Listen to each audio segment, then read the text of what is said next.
Hello, everybody, and welcome to What the Hell Should I Watch? I'm Steve Stebbing. And I'm Chloe Stebbing. I sound like And I'm in a fucking wind tunnel, yeah, not a wind tunnel. Chloe. I'm in the Grand Canyon right now. But we are the weekly rundown of what we're watching, which might become something you're watching. And we come at you every Friday at 9 a.m. Pacific time on stevestebbing.ca. We're going to get out of January with this episode, which is just a dead month for films. It's few and far between. It really is. But I have the last film of January, as well as some titles I've been holding for a few weeks now that I'm going to give a couple of reviews on. But this top movie, I actually brought in another reviewer to review it as well. But it's fresh for your eyeballs.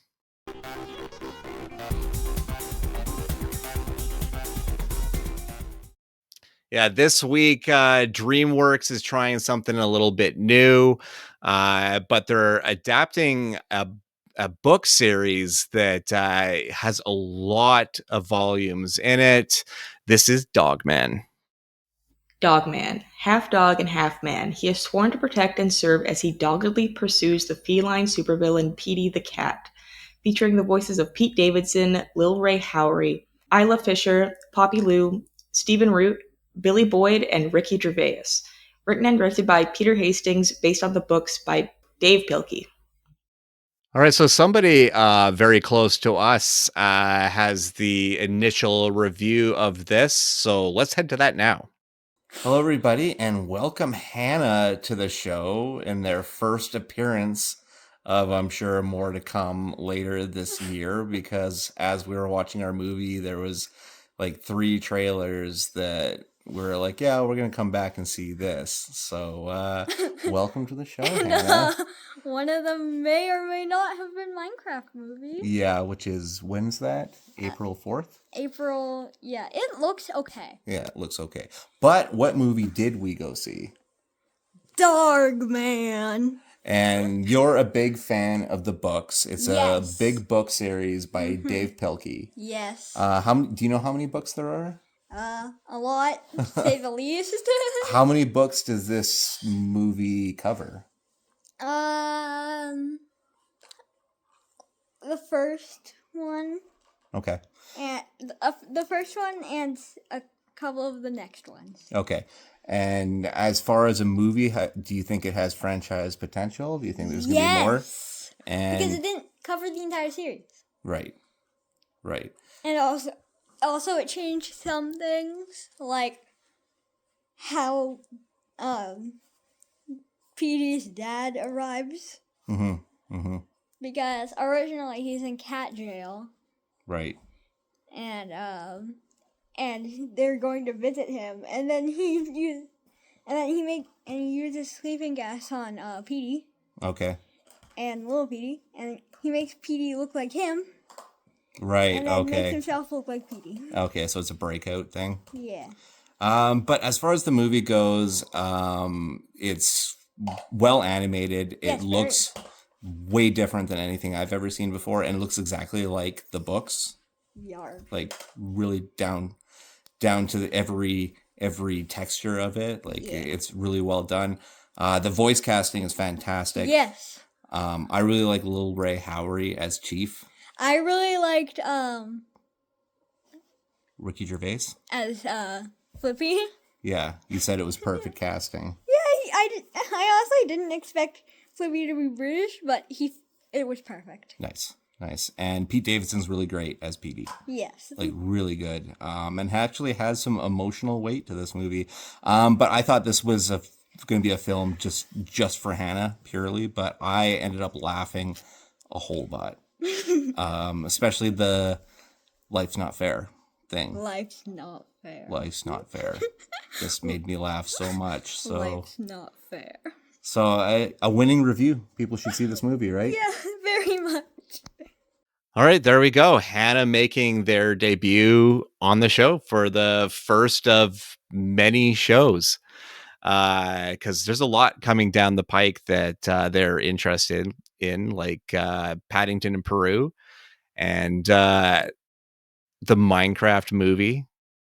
Yeah, I don't know. I don't know. What they told me is the more they see the trailers, the more is growing on them. So they're very interested in that one. And they have an interest in that live action How to Train Your Dragon, what they're doing. Yeah, I have an interest in that one as well, just because I really liked the original series. Yeah. Yeah, it's a good. So I really hope that they don't completely Well, mangle it. it's Dean DeBlois. I think it's Dean DeBlois. So it is like within the directors of the original animated trilogy that's doing the live action one. So the care to this franchise is for sure going to be there. And I'm pretty sure that teaser trailer is like a shot for shot when it comes to when it comes to the film, especially the meeting of Hiccup and what Toothless. There we go. I was like, why am I spacing on the name? But Dogman, to finish off the Dogman thing, being a non-Dogman guy, dug it. It was silly as hell, like all times. Pete Davidson's great. If your kids have interest in it, I would recommend it. It's a fun little film. It's quick. It's like an hour and 25, so it's pretty quick. And yeah, these books kind of felt like they should have had adaptations. I mean, because it's like a spin-off character of Captain Underpants. It's like, I think, a comic book within that universe. So it's Okay. like, and the Captain Underpants original movie came out like 10 years ago or something. So I'm surprised that Dogman took so long to get to the screen, but I think they're thinking franchise with this one. But yeah, it's Dogman. Let's move on to a different man. This is Better Man. Meteoric rise, dramatic fall, and remarkable resurgence of British pop superstar Robbie Williams, starring Robbie Williams, John O'Davies, Steve Pemberton, and Alison Steadman. Written and directed by Michael Gracie. I saw people talking about this online and being like, who the hell is this guy? Yeah, I mean, and that's a large North American problem with releasing this film, because yeah, this movie has largely, when it comes to North America, been dunked on over and over and over again. People like, I don't know who the hell Robbie Williams is, and I don't even know why he's a monkey in this movie. Um, and there's no great explanation for the monkey thing. It's just how he sees himself. But I think that all this unfortunate like derision of this film that people are only seeing in trailer clips and knowing what it is hurting a really great film. Like, Better Man is a phenomenal film. It is so beautifully put together. It is not a family film at all. This is the story of Robbie Williams, a guy that dreamed of being a star, became a star, and hit the excess of a star. So I watched a monkey do a lot of cocaine in this movie, because this is a biopic about a damaged individual that had to come through the other side to find himself. Um, just done with a monkey. But the best thing about inserting a monkey into this story is it was done by a company that's no slouch when it comes to doing this stuff. It was done by Weta, who does the Planet of the Apes movies, and they did Lord of the I Rings. was literally going to make a Caesar joke. Like, Caesar's Yeah, fallen on hard times. He's doing cocaine now. yeah. Well, I mean, it's the same company that did that, right? That did the Right, whole yeah. the mocap, the monkey stuff. So yeah, it's wild and well done, because they not only did they have to make him a monkey, but they have to blend him into the world as well. Um, and I don't know, they did such an impressive job. I think Michael Gracie is a pretty solid director, because Greatest Showman is no slouch film. It's a very, very well made film, and I believe Better Man is even better than that film, to be honest. And I would point to the rock DJ scene, which got shared on the internet a lot. And I think really champions the movie and shows the energy of the film because it is so crazily well done. And they shut down, I forget what street in London that is, but they shut down that street. It's a very, very busy, iconic part of London. And they shut it down to do this scene. So a lot of practical stuff, of course, a lot of CG stuff, but it is, and we said it on after the credits, one of the best action scenes of the year because there's just so much going on. And I believe like film fans should just give Better Man a chance because it really is a satisfying cinematic experience, in my opinion. I would have loved to have seen it on the big screen. I watched it on a screener, but I think it would play really great on a big screen. And yeah, the internet sucks when it comes for something because it's merciless. It's merciless. Yeah. It'll keep kicking and stabbing somebody when they're down. And the memes and everything just gets crazy. Like I really like the Mad Men meme where it's Peggy and she's like, nobody knows who Robbie Williams is. And then it's Don Draper and he goes, that's what the monkey's for. I like it. Fair enough. I really like it. Let's move on to a definite tonal shift, but still in the R-rated realm. This is Baby Girl. A high-powered CEO puts her career and family on the line when she begins a torrid affair with her much younger intern. Starring Nicole Kidman, Harris Dickinson, Sophie Wilde, and Antonio Banderas. Written and directed by Helena Rain. I love her name. That's such a cool name. Helena Rain. Yeah. That's a cool name. Helena Rain did a film a couple years ago. I don't know if you saw it. It's called Bodies, Bodies, Bodies. Really good cast, like Amanda Stenberg's in it, Rachel Sennott, Pete Davidson, Lee Pace.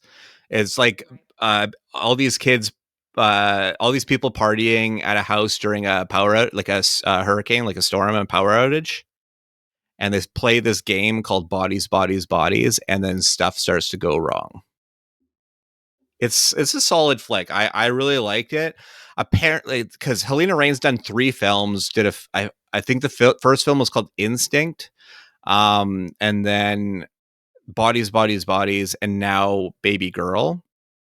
And like I always, after watching Baby Girl, I contended that I liked her previous film more, but I didn't know that she had a film called Instinct before. But so I just thought she was kind of a horror director that was branching out into more of a sexy drama, right?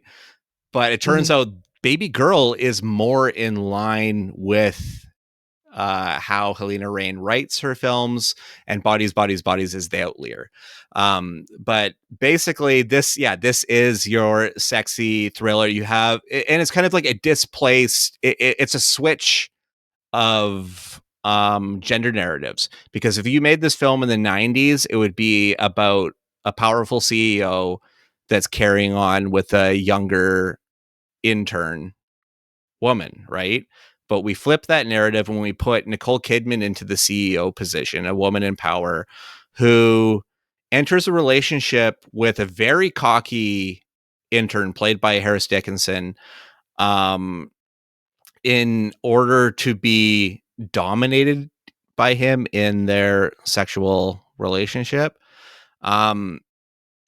Me personally, like, a lot of people are receiving this film, especially on the internet, if we talked so much about it on this episode, are coming off of this as like, this is a really sexy film. And there's a lot of Nicole Kidman orgasm scenes in this film, and whether fake or real, whether faked or real, for her character's sake. I'm like, wait a minute. Yeah, no, not like she's acting. Clear, she's acting. But this, I don't know, like, and there's a certain scene in this film that's getting a lot of attention on TikTok, which is a scene with Harris Dickinson dancing to George Michael's father figure, which is like a whole, double meaning in itself.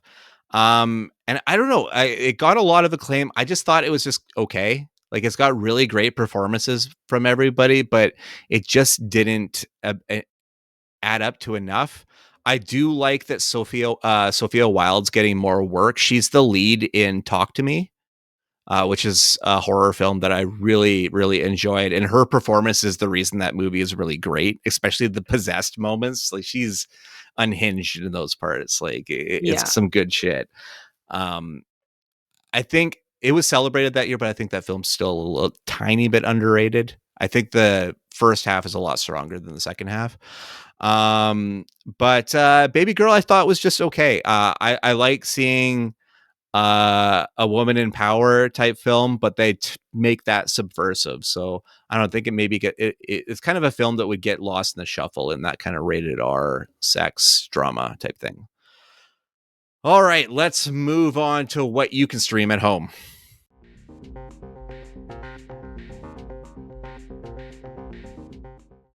So right, this week on the streaming pile, I've got 3 can't miss films that are now easily streamable. I'm excited to talk about all of them. This one I just finished last night. This one's a fresh one. This is The Order. A series of bank robberies and car heists frighten communities in the Pacific Northwest. A lone FBI agent believes that the crimes were not the work of financially motivated criminals, but rather a group of dangerous domestic terrorists. Starring Jude Law, Nicholas Hoult, Ty Sheridan, Jurnee Smollett, Allison Oliver, and Mark Maron. Directed by Justin Kurzel, based on the novel The Silent Brotherhood by Kevin Flynn and Gary Gerhardt. That one's available on Prime Video. And it's been out a little bit on streaming for a bit, so you could rent it for a bit. And Jude Law, he's entering this age in his career where he seems to be striking just gold every time. I was kind of not a Jude Law fan if we were thinking back to the 90s and stuff. Like, I really didn't like him in Talented Mr. Ripley, and there was just like something about Jude Law's character. Like, I was never a big Gattaca guy either, and there's just something about Jude Law that kind of rubbed me the wrong way for a while. And I think it was Guy Ritchie's Sherlock Holmes that started to bring me around on Jude Law. And I feel like in the time since, he never phones in a performance. He's always bringing a brilliant psychology to his characters. And I really, really like it, especially in this film, because his FBI agent is very weathered by the crimes that he's dealing with, by this white supremacist sweep that clearly still has its hold on the American nation. And it just never ends, you know. And then he brings a young cop into it, a young Coeur d'Alene cop, played by Ty Sheridan, and it starts to rub off. You can see it rubbing off on Ty Sheridan. Like, he starts to take on Jude Law's war, and it's really, really great, and sometimes quiet, and sometimes extremely violent story. And as the villain of this film, Bob Matthews, the lead, the kind of leader of this Aryan movement, Nicholas Hoult, giving just a phenomenal performance. Like, he is just so damn solid. And I mean, the guy came from good stock because he just keeps crushing every role that he's doing. So I always enjoy him in films. So even Juror Number 2, which I'll talk about later on the episode. Don't like the movie, liked him a lot in it though. But The Order is solid, especially if you like a good gritty thriller and based on a true story, like crime story. It's definitely worth the watch. All right, next was gifted our second Luca Guadagnino film in 2024 and is now available to stream. and it is beautiful. This film is queer. In 1950s Mexico City, an American immigrant in his late 40s leads a solitary life amidst a small American community. However, the arrival of a young student stirs the man into finally establishing a meaningful connection with someone. Starring Daniel Craig, Drew Starkey, Jason Schwartzman, Henrique Zaga, Drew Droege, Andra Ursuta, Ariel Schulman, Andreas Duprat, Omar Apollo, David Lowery, Lissandro Alonso, Michael Boromans, Michael Kent, Colin Bates, Ronia Ava, and Leslie Manville, directed by Luca Guadagnino. There's a lot of names there. Yeah, it's That's a an lot of intense names. one. This film is incredible. It's beautiful to look at. I don't know if Daniel Craig has been better than this performance in this film. There's just so much soul in this performance, and that's saying a lot because there's a lot of Daniel Craig performances that I love and adore. I mean, even most recently, the Benoit Blanc in Knives Out and Glass Onion. I love that character. I love a sleuth character, so I'm all about Daniel Craig in those movies. But this film as William Lee, he is an alter ego of William Burroughs, who this film is based off. It is based off a short story by William Burroughs, and this film is about longing and loving someone that's never going to give that back to you. It's very the first half of the film is very pointed and very real and very driven in that sense, but then there's like a separation once there's like a major thing that happens in the story where they go somewhere, and then it becomes very surreal and almost dreamlike and stuff, and it becomes like very metaphysical, and I really enjoyed that aspect of it. But there's some stuff that I've never seen before that is within the main character's mind's eye psyche, where he's talking to this character that he's infatuated with, but then you see like almost like a ghostly version of Daniel Craig that he's caressing his face and then his shoulder and stuff like that, and it's so beautifully done that I was absolutely stunned by the cinematography in this film, and just the look and the vibrancy that Luca is giving this film. And then there's an ayahuasca scene because they go to like the rainforest and stuff in the second half of the film, and it verges into full on body horror, but not horrific. Okay. If I can even explain it, it's like a 2-man cocoon. It's so interesting looking. It's so fascinating of just like people under skin meshing with each other. It's so weird. So weird. But I really, really, really dug it. And it's Luca. I am hopelessly addicted to anything that Luca Guadagnino makes. I mean, I was one of probably the 3 people in Penticton that watched Bones and All when it played in theaters. So, but that was a fucking great film. So I stand by it. But Queer is available now on Mubi, which is a really, really great a streaming service that is comparable to like Criterion and stuff like that. Is really kind of focused stuff. And if you got a VIF pass or anything like that, you get a free 6 months for Mubi. Yeah, you got one of those in the email as well. And there's a lot. I did. Yeah. Yeah, and there's a lot of good shit because Bird, the Barry Keoghan movie Bird, is on there now, and that I saw that at VIF, and it's phenomenal. And The Substance is on there right now. Definitely worth it. Let's move on to one more for this week, and this was one of the big ones for me. I already talked about it. It was my number 1 film of 2024, according to this show, and it was called A Real Pain. Mismatched cousins reunite for a tour through Poland to honor their beloved grandmother, but their old tensions resurface against the backdrop of their family history. Starring Jesse Eisenberg, Kieran Culkin, Will Sharp, Jennifer Grey, Kurt Iguia, oh my god, Kurt Gilawan. I tried. Yep. Liza Sadovi and Daniel Oreskes. Written and directed by Jesse Eisenberg. I didn't know that he wrote and directed it as well. Yes.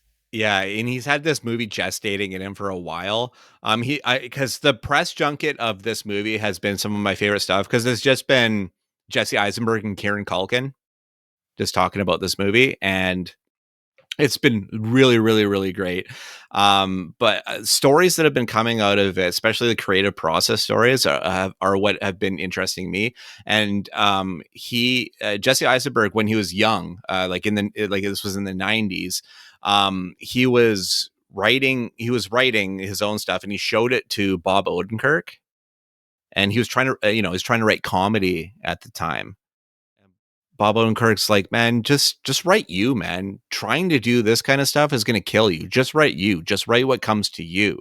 So years and years and years later, he went on a trip to Poland. I did like a tour around Poland, and just due to his experiences there, he ended up writing a story. And just years later, he garnered interest. Emma Stone jumped on to produce and everything. Like, everything was going well. And he thought that he was going to play the Kieran Culkin role in this one, who is kind of a mess in this film. Like, the main central point of this film is two cousins going on a trip, spurned on by the death of their grandmother. And Kieran Culkin his character was very close with the grandmother and is still clearly grieving her. But he's also this spark of life person that just wants to know everybody's deal. You know what I mean? He's just interested in people, but he's also able to turn into a thundercloud in a second. Like, the darkness shows up in an instant. And there's something about his character that I'm like, I know that person. Like, he felt so real to me. And that I felt like that was like a big driving force why I love this movie and why it connected so much with me, because I felt the reality. I felt the connection and the disconnection in their characters. And then there's just so many like beautiful, purely human moments that just steamrolled me. It is a beautiful, beautiful film. It's available on Disney Plus right now. I implore everybody to watch it, especially since Kieran Culkin's going to win the Academy Award for Best Supporting Actor for it. At this point, it has to be a foregone conclusion that that's how it's going to happen. So, right. It's beautiful. I did watch the trailer for this like a few days ago, I think. And I do want to watch it, but at the time I was like, I don't feel like going through crazy emotional turmoil right now, because I could sense that it was going to be one of those films where it's like you'll probably cry, and I'm an easy crier, so. It's also very funny though. Right. Yeah. Like, and it all has to do with how we interact with each other and how we experience how we take other people's experiences into our own.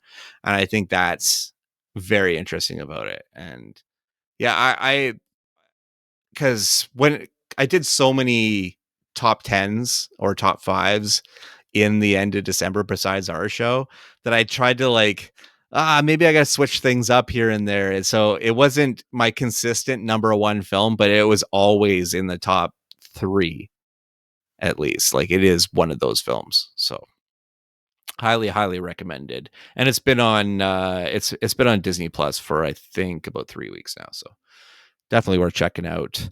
You want to see what I added to my library?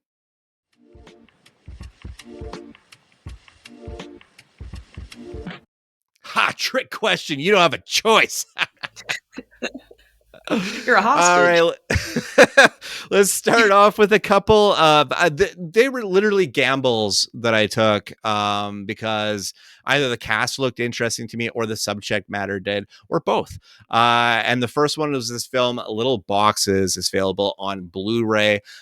This is a film that was completed a handful of years ago. This came out in 2016. And it's got Melanie Linsky in it, and Nelson Ellis. Nelson Ellis's biggest, I think, claim to fame would be True Blood. Did you ever watch True Blood? Played Lafayette, Mm, the cook. I My didn't favorite watch character on it. the show. You didn't watch it? No, Okay, he's a good but character. I don't know. I've been thinking about it. Maybe. He was a good character on the show, but I love Melanie Linsky a lot. They play a mixed race family that moves from New York to Washington State and find a little bit of a struggle fitting into an all white neighborhood. But yeah, just the cast alone, because I mean, besides Melanie Linsky, Janine Garofalo's in this film, Christine Taylor. I mean, it's got a solid roundup of people in it, so that's why I picked it up. The next one that I grabbed was a film called Boiling Point, and the director of this film, his name is Philip Baratini. He is going to be directing Enola Holmes 3 because Millie Bobby Brown, a person who hates movies, has managed to get herself not one but 3 Enola Holmes movies at this point. But it's based on the success of this film Boiling Point, which has Stephen Graham from Snatch and just like a whole shitload of good stuff, playing the head chef of a 5-star restaurant on the busiest day of the year. And not only did I grab this film because it's Stephen Graham in the lead role, but I have like, I don't know, because of The Bear, anytime I'm going to see a well-reviewed show about a kitchen, I'm like, yes, chef, like I'm on it. Like it's something I'm going to grab. So, and I've heard nothing but good things about this one. And they kind of play it like a thriller, which is very, very Okay. interesting to me. Just the kind of the ticking clock of satisfying customers and stuff. So I find that very, very interesting. Um, and just an upgrade I did last Christmas on 4K. I had the Blu-ray and I was like, yeah, why not? I clicked on it and they sent it here. It's a cute little one from Paul Feig. It's just like an addition to my Christmas collection, which is ever growing. I find Emilia Clarke very cute in this one. Very non-Khaleesi, of course. But this is, I think, the only passable thing she's done since Game of Thrones, because the Terminator movie she did was awful. And I really didn't like Secret Invasion. I didn't think it was a great series at all. So I still hold on to this. And I don't know if this one will give you nostalgia at all, but I got the complete series of Fairly Odd Parents. I think it's 8 I seasons. love that show. It was literally my top, like number one show when I was a kid. Nice. Well, they on our Allied Vaughn portal, that was one of the releases they were sending out. So I was like, yeah, click, because I already have Powerpuff Girls. I have Dexter's Laboratory. I have most of these Cartoon Network or Nickelodeon shows. I have Rugrats. My animated collection is insane. I could run a Saturday morning cartoon block for anybody at this point, and it would be awesome because I got some good shit. I have like And 4 different incarnations of the Turtles. um, I think in the reboot for Fairly Odd Parents, the main character's name is Chloe now. So Really? I'm pretty sure. Synergy.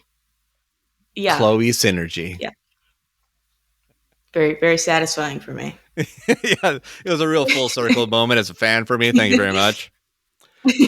But that's it that I have for this week in the collection. But I have some reminders before I head out.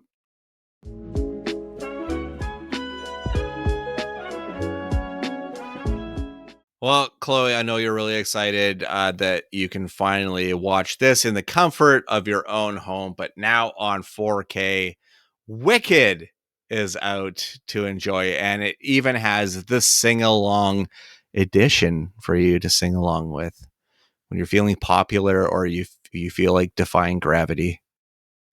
Going on YouTube Shorts has been hell. Every other video uses that audio. Like it's all like it's YouTube Shorts is like 60% Wicked right now, and it has been for like since November. a month. Yeah, Longer than a month. And now that it's gonna be available on streaming and home video for everybody to rip from, it'll never end. It'll never end, Chloe. But I mean, it's a musical. I'm predestined to hate it. I didn't hate it. I like Cynthia Erivo and Ariana Grande a lot, and I really like their friendship outside of the film a lot. I think they're fucking adorable. It's working on me. But I'll spare you any more talk on that one. Clint Eastwood's final film as he heads into retirement is on Blu-ray now. It's Juror Number 2, a film that I thought was pretty bland. I mean, a lot of fun people come out to experience the last Clint Eastwood film, like Nicholas Hoult, Toni Collette, Chris Messina, Kiefer Sutherland as well. All people that I was very welcome to see and always given their best. But I just felt that this one was just so baseline and predictable. I felt like I knew everything that was coming down the pike as it was coming, and it was just a matter of time.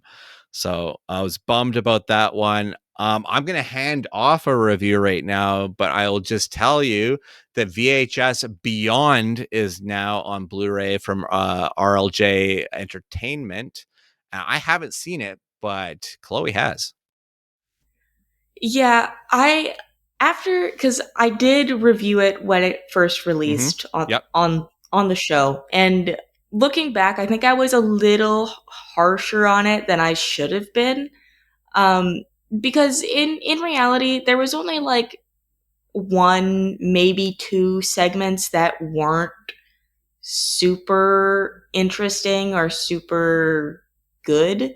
But overall, it's still a fun watch. It's still a VHS movie, and I love all the VHS movies. It's an anthology. Anthologies get me every time. Mm-hmm. And it being about aliens, I mean, like, come on. Like, you have to give it credit for Aliens, because they haven't branched it into that before.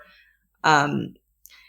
And just the concept in general of, like, letting all these different directors and creators kind of mash all into this one thing.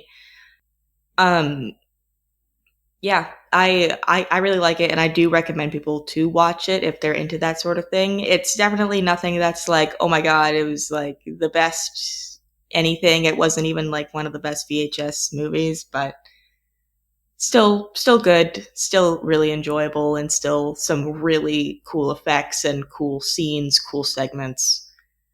What's your favorite VHS movie? I think it's 84. Okay. I think it's 84, the one with Ratma. Cool. Have you seen that one? No, I'm going through them all. Okay. Yeah, it's the one where there's a reporter, and she goes down into these sewers to do a story on the homeless people who live in it. Mm-hmm. Because they're like gonna tear down the sewer or flood it or something. I don't remember. But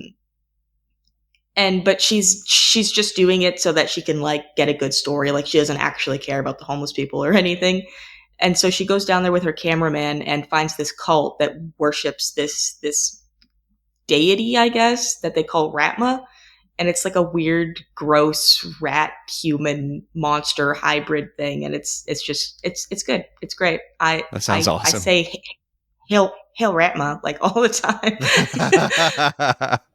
I love it. I'll look out for that one for sure, because that's like, I think that was the fifth release. It was because the 90s one came out after, so I think it was the fifth release, I think. Yeah, I'm definitely gonna check it out. I'm going through them all. But it's cool that one's on Blu-ray now, because it's and all their Blu-rays that RLJ puts out are always at a good price point too, so it's definitely worth it. Now that I'm building my my DVD collection, I got to pick up all the VHS movies. Mm-hmm. Go to Walmart. Always has RLJ stuff.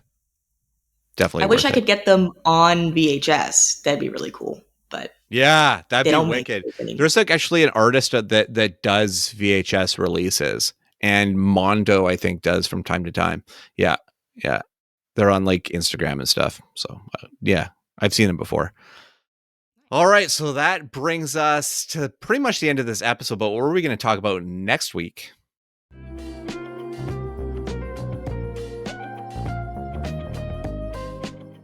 That's right, a taste of next week. And I'm excited about this one. This is from the producers of Barbarian. It feels like a film that came out of complete left field.